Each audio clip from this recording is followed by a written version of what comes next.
तर आजची बैठक आज तुम्ही या ठिकाणी जी बैठक अधिवेशनाला सुरुवात झाली आहे, पण विरोधी पक्ष नेत्यावरनं ज्या सगळ्या गोंधळ सुरू आहे, अजूनही विरोधी पक्ष नेता जो ठरलेला नाहीये. तुम्हाला काय वाटतं नेमकं हे अधिवेशन जे आहे ते कसं पार पडेल? सरकारला विरोधी पक्ष नेता नेमायचा नाही असं साधारण विधानसभा अध्यक्ष आणि विधान परिषद अध्यक्ष यांनाच नेमायचा नाही असा त्याचा अर्थ होतो. आजही खरं म्हणजे पहिल्या दिवशी त्यांनी कार्यक्रम पत्रिकेत दाखवून विरोधी पक्ष नेत्याची निवड करण्याच्या विषयी पुढाकार घ्यायला पाहिजे होता, पण तसं कोणतीही हालचाल दिसत नाही आणि म्हणून मला वाटतं की सरकारला विरोधी पक्ष नेता नसलेला जास्त सोयीचं वाटत असेल. आपण जर पाहिलं तर एकाच आठवड्याचं हे अधिवेशन होते. नाना पटोले पण म्हणतायत की पहिल्यांदाच हिवाळी अधिवेशन जे आहे ते इतक्या कमी दिवसाचं घेतलं जाते.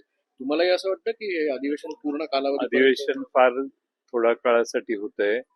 विशेषतः विदर्भातल्या जनतेचे प्रश्न मांडण्यासाठी या व्यासपीठाचा जास्त वापर नेहमीच आपण करत आलेलो आहोत आणि त्यामुळं अधिवेशन किमान 3 आठवड्याचं व्हावं असा संकेत आहे. किमान 2 आठवड्याचं तरी करायला पाहिजे होतं, पण रविवारी एक दिवस जादा वाढवून दिलेला आहे म्हणजे विदर्भावर फार मोठा उपकार झाला असं त्याचा अर्थ झाला. विदर्भाचे मुख्यमंत्री आहेत, विदर्भावर न्याय भेटत नाही असं वाटतंय का? विदर्भाचे मंत्री विदर्भातले जनतेला आपले प्रश्न मांडले जात नाहीत हा अनुभव पुन्हा एकदा येतोय. प्रत्येक वेळेला असंच होतं, काही ना काही कारण निघतात. आता निवडणुकीचं कारण आहे, पण निवडणुकीचं कारण असलं तरी 2 आठवड्याचं फुल फ्लेज अधिवेशन ठेवलं असतं तर विदर्भातल्या अनेक प्रश्नांची चर्चा होऊ शकली असती. मारवाडी आणि मराठा असा वाद केला जातो असं विजय वडेट्टीवारांनी असं म्हटलेलं आहे. मराठी आणि मारवाडी असा वाद निर्माण केला. मला माहित नाही त्याच्यावर. तर आज मुख्यमंत्री काल म्हणाले की आर्थिक टंचाई आहे, मात्र दिवाळखोरी निघाल अशी काही स्थिती राज्याची नाही, व्यवस्थित आहे. तुम्हालाही असं वाटतंय? तुमच्या एवढा सगळं अनुभव बघ. तर मुख्यमंत्री स्वतःच सांगतात म्हटल्यावर आकडेवारी ज्यावेळी बाहेर येईल त्यावेळी कळेल आपल्याला. आज ते दावा करतात दिवाळखोरी नाही म्हटल्यावर सगळ्या महाराष्ट्रातल्या कॉन्ट्रॅक्टरना वेळेत ते पेमेंट करतील, सगळी थकीत बिलं सगळी वेळेवर देतील अशी अपेक्षा आपण करूया. सर, नाशिकच्या तपोवनाबद्दलचा विषय जो आहे, आज देखील सयाजी शिंदेनी राज ठाकरेंची भेट घेतली आहे. काय नेमकं वाटतं तुम्हाला संपूर्ण विषयाकडे, तुम्ही कसं बघता? असं आहे की कुंभमेळा विषयी त्यांना कुंभमेळ्याला विरोध करण्याचं काही काम नाही, परंतु तपोवनासारखी उद्यानं, तपोवनासारखी वनराई तोडून जर कुंभमेळा होता तर पूर्वी कुंभमेळा झालाच ना एकदा, असं नाही की नाही झाला. त्यामुळे पूर्वी कुंभमेळा जर होऊ शकला असतं, झालेला आहे, तर यावेळी देखील कुंभमेळा होऊ शकतो. त्यामुळं झाडं तोडून कुंभमेळा करण्याची हौस जर कुणाची असेल तर मला वाटतं नाशिककर ती मोडून काढतील. शेतकरी कर्जमाफीबाबत सरकार सातत्यानं म्हणते करणार. आजही अधिवेशन सुरू झाल्यानंतर काल मुख्यमंत्री म्हणाले निश्चितपणे करणार, मात्र कधी? कारण शेतकऱ्यांचे दिवसेंदिवस आर्थिक मदत जी आहे ती कर्जमाफी पुढच्या निवडणुकीच्या आधी सरकार करेल असा माझा अंदाज आहे.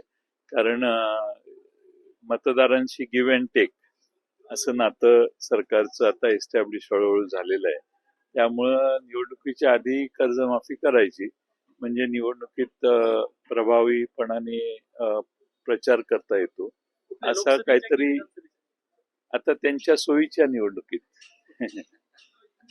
पुण्यातील जमीन जे आहे गैरव्यवहार जे आहे त्या गैरव्यवहार प्रकरणामध्ये अजून ठाम भूमिका घेतली जात नाही. सोलवा टीव्ही केल्या जात असताना आरोप सातत्याने होतोय. आरोपींना वेळ दिला जातो. बघू आता समिती नेमलेली आहे, मला वाटतं त्या समितीचे निष्कर्ष काय येत आहेत त्यावर पुढचं ठरेल. त्यामुळे समितीचे निष्कर्ष बाहेर आल्यावर त्याच्यावर बोलणं योग्य. समितीने पण वेळ मागितलेला आहे.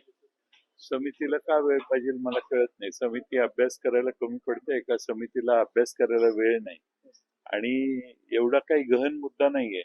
कागदावर कुणाची नाव आहेत कुणाची नाहीत हे बघायला मला वाटतं इतके दिवस लागायची गरज नाही. विरोधी पक्षासाठी भास्कर जाधवांचं नाव असताना ते शिंदे गटांच्या नेत्याला काही भेटतायत, एक व्हिडिओ व्हायरल होते.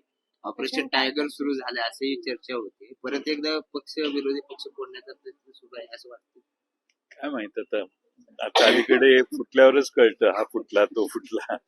पण मला वाटत नाही की भास्करराव जाधवांच्या बाबतीत काही होऊ शकतं. भास्करराव जाधव हे निस्सीम शिवसेनेचे भक्त आहेत आणि मला वाटतं की त्यांना विरोधी पक्ष नेता करण्याचा निर्णय उद्धवजींनी आणि त्यांच्या पक्षाने घेतलेला आहे. आम्ही त्याला पाठिंबा दिलेला आहे. त्यांची लवकर विरोधी पक्ष नेता म्हणून निवड व्हावी अशी आमची सगळ्यांची मागणी आहे. विमान प्रवासाचे आणखी विस्कळीत आहे. तुम्ही आता नागपूरला निघाले. तेही इंडिगोने निघाले त्यामुळं मला माहित नाही की जाता येईल किंवा नाही. धन्यवाद.